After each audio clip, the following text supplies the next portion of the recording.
He kidnapped and murdered a girl, an Ottawa County girl, more than 45 years ago.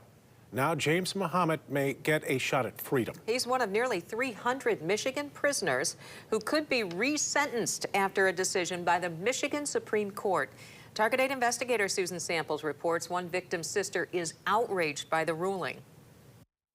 A decade after the United States Supreme Court banned mandatory life in prison for juveniles, the Michigan Supreme Court has done the same thing for 18-year-olds, and that has the family of Tammi Lea Pearo preparing for a fight. The house set right there? It's gone now, the old family home near Conklin. So is Monica Graham's little sister, Tammi. She was 13 when she took off on her bicycle that summer of '78. Just the other side is that is where Tammi was at when they took her.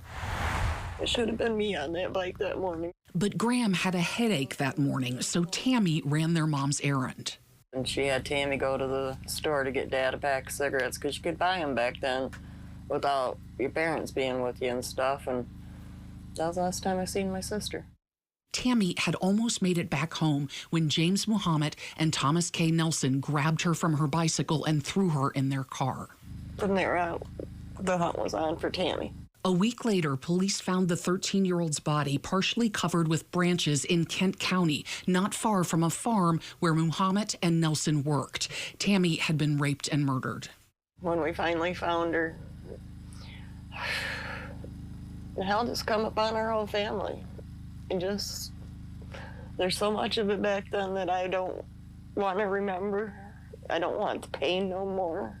Thomas Nelson died in prison in 2017. Muhammad is doing life without parole, but that could change because he's one of 274 no-parole lifers who were 18 at the time of their crime. In July, the Michigan Supreme Court outlawed automatic life sentences for 18-year-olds, and prosecutors predict courts will make that retroactive, forcing the resentencing of all those offenders.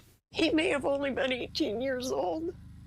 But they knew what they were doing when they stopped that car on that road. Kent County Prosecutor Chris Becker worries about victims' families and public safety. James Muhammad is one of a dozen or so cases Becker may have to resentence. And while he can and will fight to keep some life without parole sentences intact, there's a chance he could lose the battle. There are some people who are, there's evil. You know, there's true evil out there that people shouldn't be let out. And now, we could be letting these people out. It's not a get-out-of-jail-free card. Jose Burgos, a former juvenile lifer himself, was 16 when he took part in a fatal drug deal in Detroit. Burgos was released after 27 years when the U.S. Supreme Court declared automatic life sentences for juveniles unconstitutional. He's been working for the State Appellate Defender's Office ever since, which applauds the ruling on 18-year-olds. Michigan courts are catching up to brain science when it comes to the development of the brain of adolescents, young adults, saying that at the 18 years old, there's still a capacity for change. The brain is not fully developed.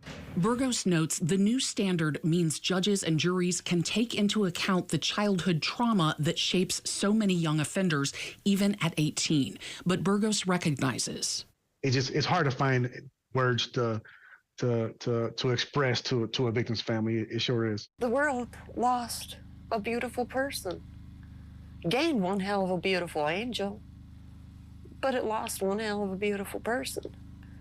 And it left my mom with such a broken heart. She could never be mended again. None of us could. Tammi Pearo's parents have passed on. James Muhammad has not been scheduled for resentencing. None of the potentially impacted prisoners have. But the 2012 decision on juvenile lifers was applied retroactively, and experts believe that will happen here, too. I'm Target 8 investigator Susan Samples.